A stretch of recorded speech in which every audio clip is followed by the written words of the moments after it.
مساء الخير واهلا بكم وحلقه جديده من تحيا مصر للمنطقه الاقتصاديه لقناه السويس. هذه المنطقه التي تعد قاطره التنميه الاقتصاديه في مصر، ولكن اليوم في هذه الحلقه بننظر للمنطقه الاقتصاديه من الجانب السياحي.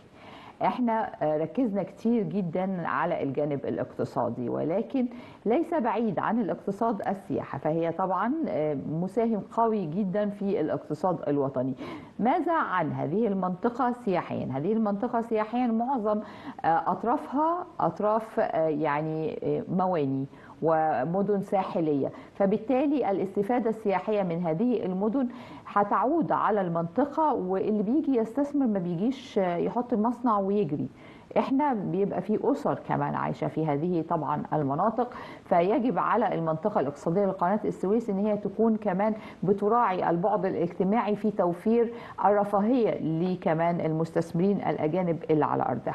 النهاردة هنتكلم في هذا الشق مع ضيفنا في الاستوديو الدكتور علي عبد الله، دكتوراه في دراسات السياحة والباحث في الاقتصاد الدولي. أول مرة معانا، زي حضرتك يا فندم؟ أهلا وسهلا بحضرتك والسادة المشاهدين. المنطقة الاقتصادية لقناة السويس كيف تراها؟ والله مبدئيا كده لما نيجي نتكلم عن الاقتصاد المصري وتنوعه وقوته بنتكلم عليه وخصوصا في آخر 10 سنوات، لأن الاقتصاد المصري كان اقتصاد تقليدي. النهاردة لما نيجي نبص على كل القطاعات وخاصة القطاعات الخدمية واللوجستية أصبحت لها قيمة مضافة. يعني إيه؟ عندنا ممر قناة السويس. الممر ده هو ممر ملاحي معمول من سنة 1856 وله طبعا تم تأميمه سنة 1956 في عهد الرئيس جمال عبد الناصر. هو مبني أصلا أو تم حفره لمرور السفن. طبعا بعد 2014 جت فكرة المنطقة الاقتصادية لقناة السويس. المنطقة الاقتصادية لقناة السويس دي هي بتعمل قيمة مضافة للمشروع. هو المشروع بالفعل كان موجود. بس احنا عايزين نوضح معلومة بسيطة جدا للسادة المشاهدين، عشان بس دايما بيحصل خلط في الموضوع ده. الممر المائي لقناة السويس ليس له علاقة بالمنطقة الاقتصادية لقناة السويس. الممر المائي لوحده ملوش علاقة بالمنطقة. المنطقة طبعا هي عبارة عن أماكن متفرقة، قطعة من الأرض الدولة بتعرضها للمستثمرين عشان والإدارة منفصلة تماما. الممر المائي لقناة السويس ينفصل تماما على المنطقة الاقتصادية لقناة السويس. المنطقة الاقتصادية لقناة السويس ليه؟ عشان بس ده ما يحصلش خلط. ده مبدئيا. الحاجة الثانية نرجع للقيمة المضافة للمشروع. احنا عندنا الممر موجود، السفن بتعدي، بيوصل عدد السفن فيها ل 25,000 سفينة.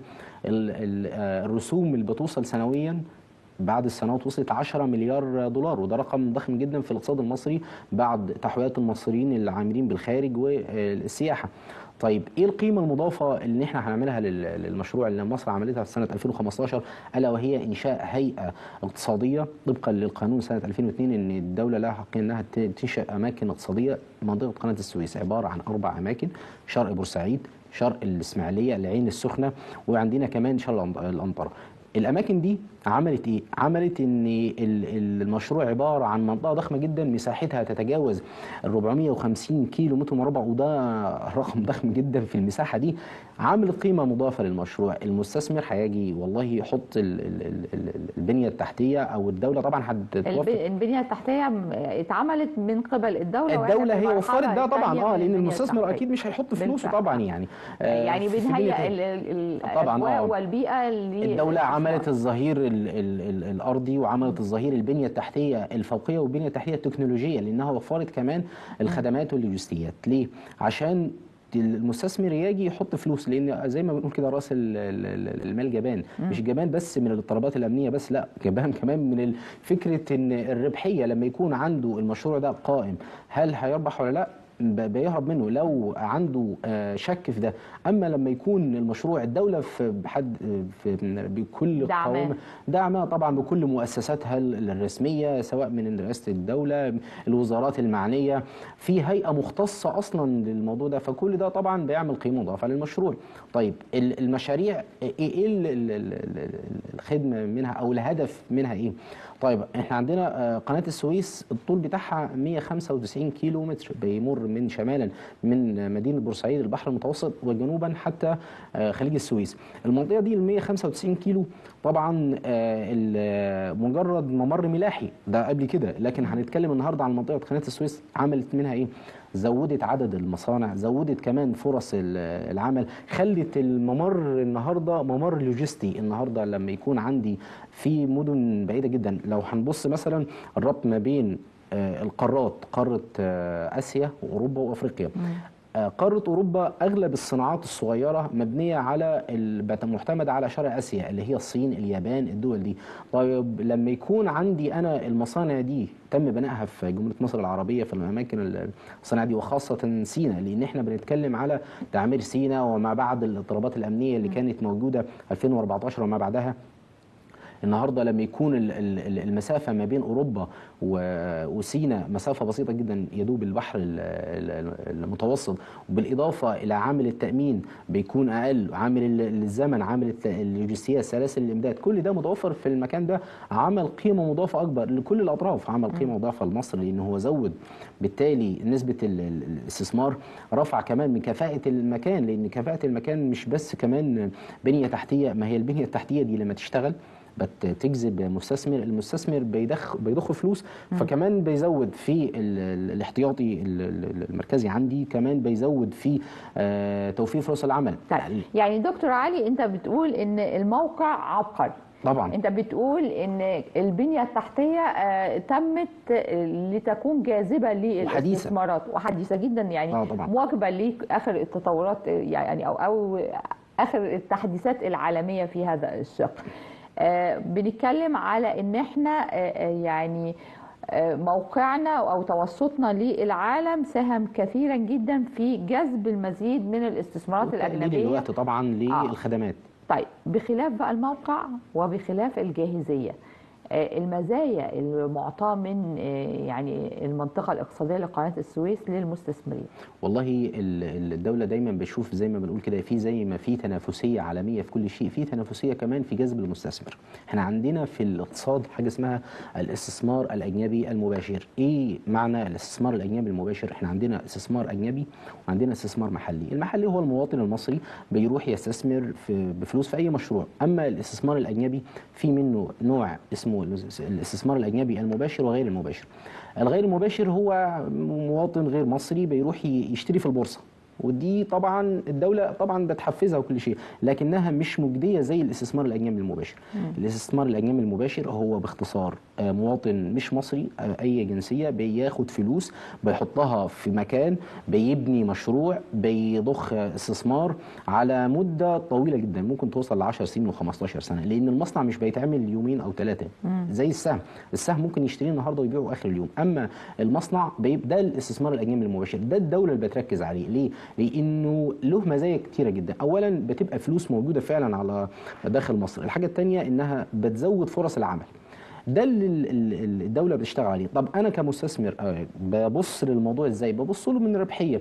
فالدوله عملت ايه؟ اولا عملت منصه بتسهل الاستثمار، المستثمر مش جاي يلف على الشباك ويروح يمضي دمغه ولا يعمل كل الكلام ده. اتعمل شيء اسمه الشباك الواحد. الشباك الواحد ده المستثمر بيروح بيخلص كل الاجراءات بتاعته في شباك واحد. كمان اتعمل حاجه تانية ممتازه جدا في مصر اسمها الرخصه الذهبيه. الرخصه الذهبيه دي المستثمر كان ممكن يروح هيئه السلامه والصحه المهنيه، يروح لوزاره الداخليه يخلص اجراءات، يروح لوزاره الدفاع يخلص اجراءات، يروح لوزاره البيئه يخلص اجراءات، فكل ده اتحط في باكج واحد الا هو الرخصه الذهبيه. الرخصه الذهبيه دي فكره عبقريه عملتها مصر، ازاي المستثمر بتسهل عليه، بتدي له الرخصه الذهبيه، كل الاجراءات دي في الرخصه دي بيقدر يفتتح المشروع بتاعه بدون اي تعقيد وبدون اي اجراءات روتينيه. طبعا دي بتكون للمشاريع الملياريه، اكيد مستثمر مش بيضخ مليار في السوق وفي الاخر هيمشي ورا اجراءات زي دي تعقيديه. بالاضافه كمان للمنصات الرقميه، النهارده انا عندي اي استفسار او اي معلومه مش حد بمجرد في خط ساخن في عندي منصه رقميه عاملاها وزاره الاستثمار وهيئه الاستثمار، وعندنا منصه خاصه بالمنطقه الاقتصاديه، وعندنا منصه خاصه فيها بوتات ذكاء اصطناعي بترد برضو على الاسئله المتداوله والاسئله الشائعه. فكل دي تسهيلات، وممكن جدا ان انت يعني تفتح مشروعك او ترخص شركتك من خلال المنصه كلها يعني الخاصه بالمنطقه طبعا. الاقتصاديه. وكمان من ضمن المزايا كمان اللي عملتها الدوله اللي هو الا وهو طرح الاراضي بتوصل للانتفاع بها لاكثر من 50 سنه، وده رقم كبير جدا. وكمان الحوافز الضريبيه. فكل دي مزايا بتديها الدوله المصريه للمستثمر عشان تجذب الاستثمار الاجنبي المباشر. وكمان بنركز كمان اكتر على ايه؟ الا وهي الصناعات كثيفه العماله، لان احنا عندنا مثلا مش رقمه بس، لان عندنا صناعات بتكون ضخمه جدا زي الصناعات البتروكيماويه دي، بتكون راس مالها عالي جدا لكن مش كثيفه العماله. الدوله بتشتغل على الاثنين، لانها زي ما عايزه رقم عالي جدا يتضخ في الدوله اخر السنه في الاحصائيات. لما بنقول مثلا مصر دخل لها في 2024 2025 10 مليار دولار صناعات تحويليه او بتروكيماويات او اقتصاد او استثمار اجنبي مباشر. بالتالي بنبص برضو على الرقم، الا هو رقم عدد الشباب اللي تم استثمارهم او تم توفير فرص عمل ليهم. لو هنبص في 2025 المنطقه دي وفرت اكثر من 31,000 فرصه عمل بشكل مباشر غير مباشر، وده رقم ضخم جدا. المنطقه دي وفرته 31,000 فرصه عمل بشكل مباشر غير مباشر. بشكل مباشر طبعا اللي شغالين في المصانع، الموردين، المهندسين. اما غير مباشر ما يتم توريد لهم في الاماكن المحيطه. فكل ده طبعا مزايا بتوفرها الدوله. الدوله عارفه ان في تنافسيه كبيره جدا.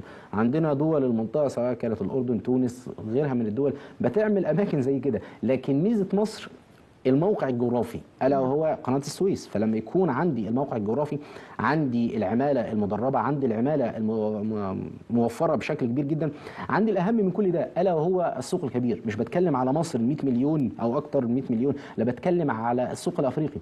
النهارده لما يكون عندي مصنع مبني في مصر، مش بوزع في مصر بس، لا عندي خطوط انتاج ممكن تمد دول جنوب افريقيا، ممكن تمد دول وادي النيل، ممكن، لان مصر اصلا بالاتفاقيات الموجوده فيها الدول الثانيه بتستفاد لما يجي مستثمر اي مستثمر من اي دوله. وشفنا الازمه الخاصه بامريكا والصين، ازاي الصين استفادت من تواجدها في المنطقه الاقتصاديه. بالظبط. النهارده كمان بذكر دوله الصين، في منطقه صناعيه صينيه موجوده في اكبر منطقه طبعا بتوفر عماله وبتوفر ليه؟ لان هم عارفين السوق كبير جدا الا وهو السوق الافريقي بما فيه السوق المصري طبعا. وحتى السوق العالمي كله هم مستفيدين بتواجدهم في هذه المنطقه. لكن احنا بنتكلم دلوقتي على الشق السياحي. كيف ترى الاستثمار السياحي في المنطقه الاقتصاديه لقناه السويس؟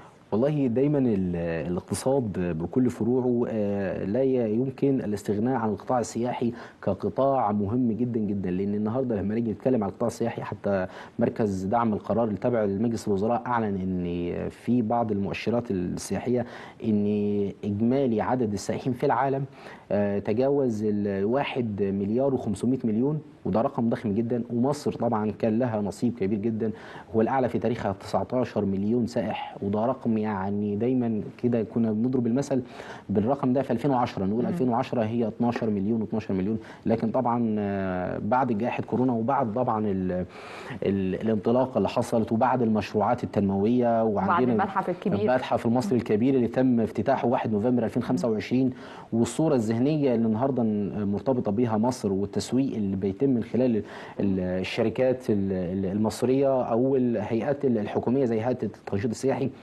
ادت ان القطاع السياحي مهم جدا داخل الاقتصاد. طيب الا عندنا مكان زي منطقه قناه السويس الاقتصاديه مطله على البحر المتوسط، مطله على خليج السويس، وعندنا سيناء اللي كلها كنوز وعندها مقومات طبيعيه وسياحيه، وعندنا بورسعيد طبعا اللي يروح بورسعيد ويشوف قد ايه كانها جزء من اوروبا، يعني زي ما بيقولوا بيقارنوا الاسماعيليه كل الاماكن دي، حتى القنطره كل الاماكن دي لها نصيب اكبر طبعا، ومقومات بالفعل موجوده يعني.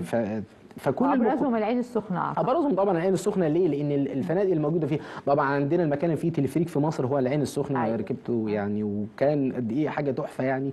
فكل الاماكن دي كلها قيمه مضافه للمكان. احنا بنقول المكان اصلا مكان صناعي تجاري ما في هيدروجين اخضر وفي مصانع وفي كل ده.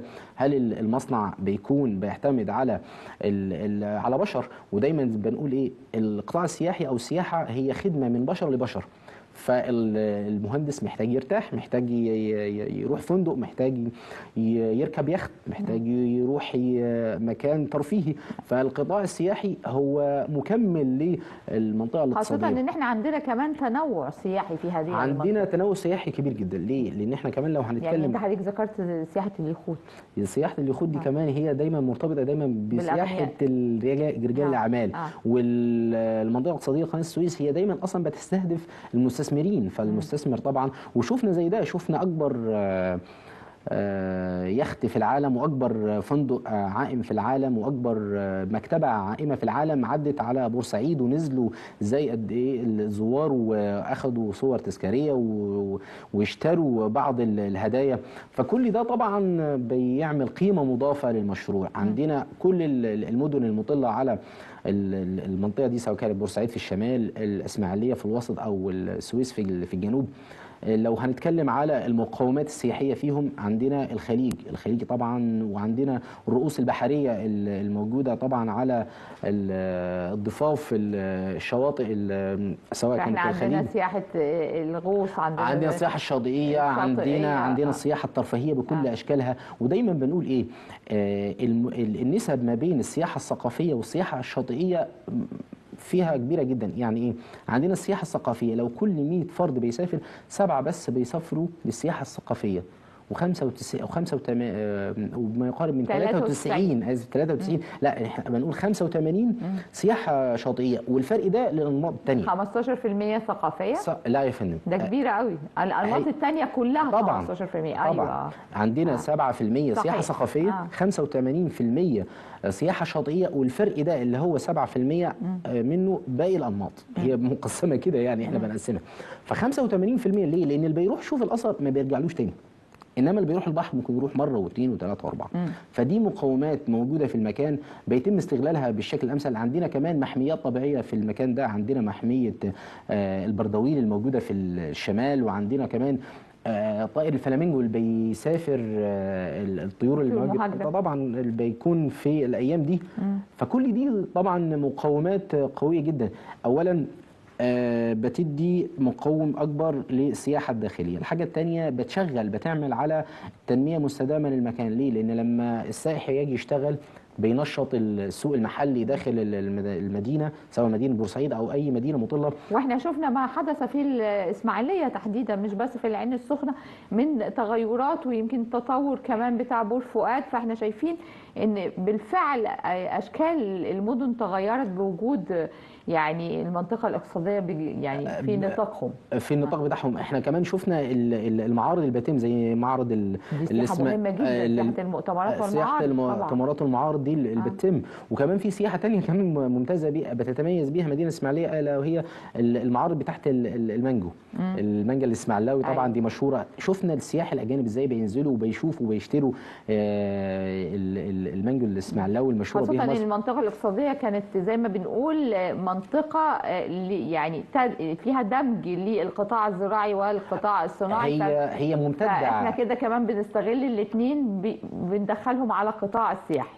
لان المساحه نفسها مساحه اكتر من 450 كيلو متر مربع، وده رقم ضخم جدا. مش متأخمة جنب بعض، لا، انها في جزء منها في شرق الاسماعيليه. في المواني نفسها ما هي المواني مش برضه تجاريه، برضه فيها منها للركاب، لان الركاب برضه وفي سياحه المواني كمان، في سياحه المواني طبعا منتشره جدا. واحنا كنا حتى في هذا البرنامج كنا عندنا مقترح خاص بمواني المنطقه الاقتصاديه لقناه السويس، ان يكون في بواخر سياحيه تجوب هذه المواني المصريه. في كمان عندنا سياحة الصيد. فكل ده مقومات موجودة في المكان ده من نظرة سياحية طبعا. في المستفيد كمان مش الاقتصاد ككل، عندنا كمان أهل المدينة نفسهم بيستفادوا، السكان المحليين. وده بتدعم زي ما حضرتك ذكرت في بداية البرنامج، ألا وهو الشق الاجتماعي. لأن المستثمر بيستفاد من ناحيه ان هو وقت ترفيهي بيضخ استثماراته ويجني ارباحه. بالظبط. المواطن المصري سواء كان موجود في بورسعيد او الاسماعيليه او السويس بيستفاد من ناحيه ايه؟ بيستفاد بفرصه عمل، وبيستفاد انه بيعمل تنشيط ورواج للمدينه نفسها. الفنادق نفسها برضو بيحصل لها رواج لما يكون في مثلا عندي مستثمر او كل القطاعات مع السياحه بتنشط، كل القطاعات يعني العقاريه حتى هيبقى بناء للمناطق الجديده والمباني الجديده. القطاع العمالي بينشط، الزراعه، الاكل والشرب طبعا للسياح. لو نجيبها بشكل حتى الاختلاط الاجتماعي بيغير من ده برضو الموروث الثقافي طبعا. لو هنجيبها بشكل علمي ومدروس ان السياحه بتاثر في اكثر من 64 قطاع اقتصادي مباشر او غير مباشر. عندنا النقل، عندنا السائح ده بياكل ويشرب، ففي ارض زراعيه الفلاح المزارع بيشتغل، المزارع ده لما يجي يزرع في برضه محاصيل زراعيه، في المهندس الزراعي، في الآلة الزراعيه، في الاكل نفسه بيروح للفندق ازاي من خلال النقل. فكل دي قطاعات، 64 قطاع مباشر او غير مباشر بيدخل في القطاع السياحي. وده زي ما احنا شفنا عندنا 19 مليون سائح، 15 مليار دولار دخلوا في الاقتصاد المصري، سواء كان في شكل رسوم او شكل ضخ في استثمارات. فكل ده طبعا قيمه مضافه للاقتصاد المصري من القطاع السياحي بس.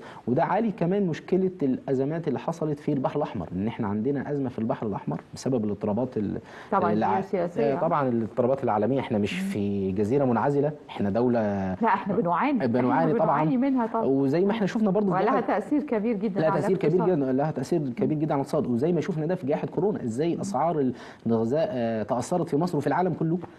احنا طبعا بنواجه تحديات، ولكن انا هبص هنا كمان للسياحه مش كاستثمار بقى، كترويج للاستثمار. يعني احنا عندنا دلوقتي المنطقه زي ما احنا قلنا هي درة التاج في الاستثمار المصري، فازاي احنا من خلال السياحه نروج لهذه المنطقه الاقتصاديه، زي بالظبط ما احنا استغلينا المتحف الكبير وترويجه في الترويج لمصر ككل. والله حضرتك زي ما بتقولي كده، ايه القوة الناعمة اللي بتمتلكها مصر. صحيح. مصر في الستينات والسبعينات بتمتلك السينما. ازاي اثرت السينما في اغلب الدول العربيه، وازاي اصبح مصر عندها شهره وكله متاثر بمصر وباللهجه المصريه. النهارده في 2026 وفي العصر الحديث وفي العصر التكنولوجي، ازاي ممكن نستخدم السياحه كقوه ناعمه لترويج لمصر واقتصادها واستثماراتها، وازاي ممكن يكون الترويج ده من خلال السياحه. طبعا ده امر يعني ممتاز جدا، وازاي وبالفعل مصر بتستغل ده زي ما احنا شفنا في المتحف المصري الكبير. ازاي ممكن يكون روجنا لده؟ ازاي روجنا لده؟ من خلال التأثير الأمني. ازاي مصر عندها قدرة وفيها عندها قدرة على إقامة معارض وإقامة احتفالية كبرى زي افتتاح المتحف المصري الكبير من خلال السياحة.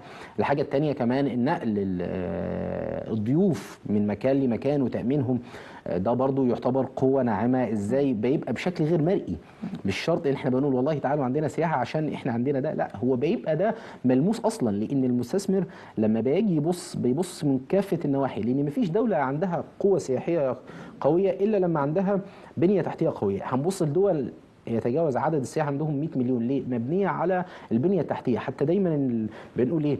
البنية التحتية بتجيب استثمار، البنية التحتية هي اللي بتجذب السائح. البنية التحتية مش هيكون عندي فندق قوي، هي زي ما بنقول القاعده الاساسيه، هي القاعده الاساسيه. بس انا قصدت كمان ان احنا نربط انجازاتنا طبعاً كلها ببعض، ونكون متواجدين حتى في المناطق الاكثر تواجدا يعني في السياحه المصريه، زي مثلا المتحف الكبير، ونروج كمان للمنطقه الاقتصاديه لقناه السويس. ده بيتم ترويجه. المنطقه الاقتصاديه قناه السويس برضو بيتم يعني ربط كل النجاحات، ربط كل ده. ليه؟ لان مفيش قطاع لوحده بينجح، مفيش وزاره لوحدها بتنجح. لو كل وزاره شايفه انها بتنجح لوحدها مستحيل. النهارده عندنا القطاعات كلها متداخله، لان في الاخر هو المظله الكبرى الا هو الاقتصاد. الاقتصاد فيه قطاعات مختلفه. لو ما فيش زراعه عندي مش هيبقى فيه اقتصاد قوي. لو ما فيش زراعه عندي السائح ده مش هياكل ويشرب. لو ما فيش عندي نقل قوي وما عنديش بنيه تحتيه، السائح ده مش هيروح من الفندق بتاعه للمطار، مش هيروح للمكان السياحي بتاعه. النهارده عندي انا بشوف في مدينه الاقصر واسوان، بتكلم معاهم وبشوف يعني بشوف سياح بيقولوا احنا اصلا مستثمرين، بناخد الويك اند بتاعنا بدل ما نسافر بره مصر بنروح الاماكن دي. فده بيتم من خلال ايه؟ من خلال ان في سياحه موجوده على ارض الواقع. بس يعني صحيح، ودايما ده بيتحقق كمان بأهم شيء وهو الأمن والسلام اللي بتستمتع به مصر. أنا بشكر في النهاية دكتور علي عبد الله، دكتوراه في دراسات السياحة والباحث في الاقتصاد الدولي. شكرا لوجودك معنا. مشاهدينا، نلتقي الأسبوع المقبل في أمن وسلام، ودائما وأبدا تحيا مصر.